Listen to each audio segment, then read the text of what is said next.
Hello friends, आप सभी का हमारे यूट्यूब चैनल पर स्वागत है। हम लोग अपने पॉलिटी वीडियो में क्या है डेमोक्रेसी पढ़ चुके थे। डेमोक्रेसी कितने टाइप की थी या डेमोक्रेसी क्या होती है। To the people, for the people, by the people. जनता का जनता के लिए, जनता का जनता के द्वारा जनता के लिए किया गया शासन ही क्या है, डेमोक्रेसी है। और फिर मैं इनडायरेक्ट डेमोक्रेसी में भी आपको दो चीज़ें बताई थी। दो तरीके की इनडायरेक्ट डेमोक्रेसी थी, वो कौन कौन सी थी। एक पार्लियामेंट्री थी, एक प्रेसिडेंशियल थी। आज हम लोग रिपब्लिक पढ़ेंगे। रिपब्लिक का मतलब क्या है। रिपब्लिक क्या है कि कोई भी जैसे जो हम लोग के वो सिलेक्ट होते हैं, जो मतलब मेंबर्स या पीएम सेलेक्ट होते हैं, प्राइम मिनिस्टर जो होते हैं, वो क्या है वंशागुणत ना हो गया, मतलब जेनेटिक नहीं होना चाहिए। जैसे कि दादा के बाद उनका बेटा, फिर उनका बेटा चलता चला आ रहा है, वो चीज़ नहीं होती। वो क्या है, या तो directly elected by the peoples होना चाहिए या फिर इनडायरेक्टली इलेक्टेड बाय द जो हम लोग अपने एमपी एमएलए को पार्लियामेंट में भेजते हैं उनके द्वारा सेलेक्ट होना चाहिए। तो क्या है, वो रिपब्लिक होता है। तो उसके बाद क्या है, उसके बाद हम लोग आज कॉन्स्टिट्यूशन देखेंगे। ये क्या है, बुक ऑफ लॉ। इसका मतलब क्या है, कानूनों का समूह, कानून का समूह। कॉन्स्टिट्यूशन क्या है, कॉन्स्टिट्यूशन भी दो तरीके का होता है। एक होता है रिटन कॉन्स्टिट्यूशन होता है, एक होता है unwritten constitution.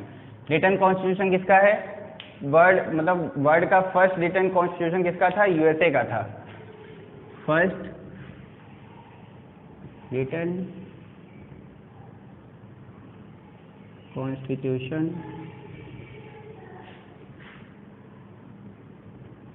In the world किसका था, यूएसए का था। ये एग्जाम में पूछ सकता है कि पहला लिखित संविधान पूरे विश्व का किसका था, वो यूएसए का था। अगर हम लोग पूछेगा लार्जेस्ट कॉन्स्टिट्यूशन किसका है, वो इंडिया का है। वर्ल्ड लार्जेस्ट कॉन्स्टिट्यूशन किसका है, वो इंडिया का है। ठीक है,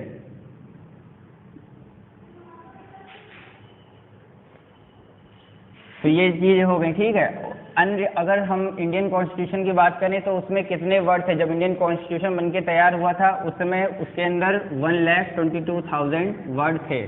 ठीक है, अब अगर प्रेजेंट टाइम की बात करें तो उसमें 1,44,000 वर्ड इस समय इंडियन कॉन्स्टिट्यूशन में हैं। बनके कब तैयार हुआ, वो 2 वर्ष 2 ईयर 11 मंथ 18 डेज। हमारा इंडियन कॉन्स्टिट्यूशन कितने दिन में बनके तैयार हुआ, 2 ईयर 11 मंथ 18 डेज में, 2 वर्ष 11 माह 18 दिन के अंदर। तो ये रिटन और अनरिटन की बात हो गई। और अगर अनरिटन कॉन्स्टिट्यूशन की बात करेंगे वो किसका है, ब्रिटेन का। ब्रिटेन का क्या है, अनरिटन कॉन्स्टिट्यूशन है, मतलब अनलिखित संविधान, जिसका मतलब क्या वर्बली है सब वहाँ पे, उसका रिटन कुछ भी नहीं है। अनरिटन कॉन्स्टिट्यूशन किसका है, ब्रिटेन का है।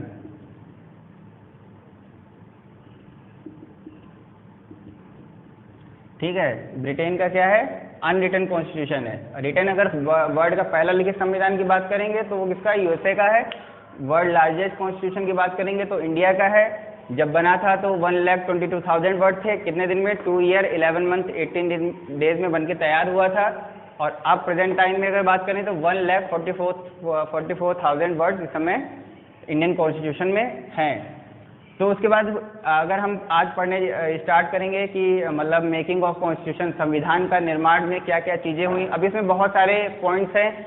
आज हम जनरली कोशिश करेंगे कि जितने पॉइंट हो जाते हैं, फिर उसके बाद क्या करेंगे, नेक्स्ट वीडियो में इसको कवर करने की पूरी कोशिश करेंगे। जो हमारा गवर्नमेंट ऑफ इंडिया एक्ट 1919 आया, मॉन्टेग चेल्सफॉर्म जो रिफॉर्म था, उसके बाद क्या हुआ, गांधी जी ने 1922 में क्या किया, ये एक अपनी इच्छा जाहिर की कि ये एक इंडिया का खुद का कॉन्स्टिट्यूशन होना चाहिए। तो उसमें क्या है, लोग भी कौन होने चाहिए, वो इंडियन होने चाहिए। उसमें भी ब्रिटेन के लोग या उनका कोई इंटरफेयर नहीं होना चाहिए। उसके बाद कॉन्स्टिट्यूशन असेंबली 1946 में बनके तैयार की गई। उसके बीच में काफ़ी चीज़ें हुई। जो पॉइंट छूटते जाएंगे या रह जाएंगे आप उसको कमेंट सेक्शन में कमेंट कर दीजिएगा, या फिर भी हम अपने को नेक्स्ट वीडियो में कवर करने की पूरी कोशिश करेंगे। उसके बाद प्रपोजल पहला किसने दिया कि इंडियन कॉन्स्टिट्यूशन होना चाहिए, तो ये मानवेंद्र नाथ राय जी थे। इन्होंने क्या है, फर्स्ट प्रपोजल दिया कि भारतीय संविधान, भारत का खुद का एक संविधान होना चाहिए। तो इन्होंने फर्स्ट प्रपोजल रखा। उस समय क्या थी, 565 देसी रियासतें थी, जिसको किसने जोड़ा था, सरदार वल्लभ भाई पटेल जी ने। तो टोटल 565 रियासतें थी। अब ये था कि कुछ रियासतें तो तैयार थी कि मतलब हम इंडिया के साथ, मतलब क्या था, पहले क्या अलग अलग प्रिंसली स्टेट हुआ करती थी, सब अपने अपने में अपना अपना राज करते थे पर्टिकुलर एक एरिया लेके। लेकिन उन रियासतों को जोड़ना बड़ा कठिन था। तो सरदार वल्लभ भाई पटेल जी ने ये जिम्मा उठाया कि जितनी भी देसी रियासतें इनको हम जोड़ने की पूरी कोशिश करेंगे, जिसमें से क्या एक हैदराबाद प्रेसिडेंसी थी, या जम्मू एंड कश्मीर जम्मू एंड कश्मीर की जो प्रेसिडेंसी थी उसके राजा कौन थे, राजा हरि सिंह थे। तो वो भी नहीं तैयार हुए, हैदराबाद के निजाम वो भी तैयार नहीं हुए। क्या हुआ उसके बाद, क्या है, एक इंडियन कॉन्स्टिट्यूशन असेंबली बनी जिसमें क्या है 389 मेंबर रखे गए। इनको डिसाइड किया कि अब ये भी हो सकता है, उस समय ये भी था कि किसको रखा जाए, प्रिंसली स्टेट कितनी इसमें रखी जाए, या ब्रिटिश प्रेसिडेंसी के लोग कितने होने चाहिए, या इसमें मुख्य आयुक्त के लोगों को भी रखना जरूरी था। तो ये डिवाइड कर दिया गया कि 292 जो है वो ब्रिटिश प्रेसिडेंसी को होंगे, जिसमें से टोटल ब्रिटिश प्रेसिडेंसी कितनी थी, 11 प्रेसिडेंसियाँ थी, और 4 मुख्य आयुक्त थे, चीफ कमिश्नर थे, जिसमें से अजमेर मेरवाड़ा के थे पहले, फिर ब्रिटिश बलूचिस्तान, ठीक है, ये ब्रिटिश बलूचिस्तान है, ठीक है, ये ब्रिटिश बलूचिस्तान था, फिर ये कौर कर्नाटक में है वहाँ का, और ये दिल्ली। तो ये 4 जगह के मुख्य आयुक्त या चीफ कमिश्नर को सेलेक्ट किया गया, और 95 प्रिंसली स्टेट जो देसी रियासतें थी उनके मेंबर्स को रखा गया। तो 389 का ये डिवीज़न है कि इतने इतने लोग, मतलब इस ऐसे को डिवाइड कर दिया गया। फिर क्या था कि टोटल इलेक्टेड मेंबर जो थे कॉन्स्टिट्यूशन असेंबली में 292 सेलेक्ट किए गए, ठीक है। ये क्या थे, ये इलेक्टेड पीपल थे। ये जो हमारी कॉन्स्टिट्यूशन असेंबली बनी इसमें 389 बने, इनको मतलब ये डिवाइड किया गया है कि इतने इतने मेंबर इन जगहों से लिए जाएंगे, लेकिन क्या थे, इलेक्टेड मेंबर कितने थे, वो 296 थे।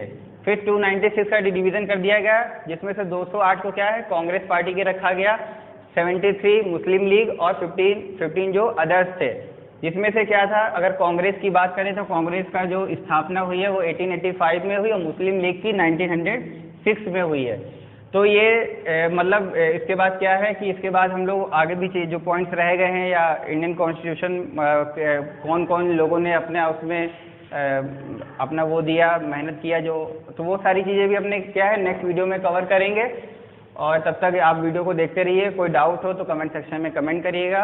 तब तक के लिए आप सभी का बहुत बहुत धन्यवाद।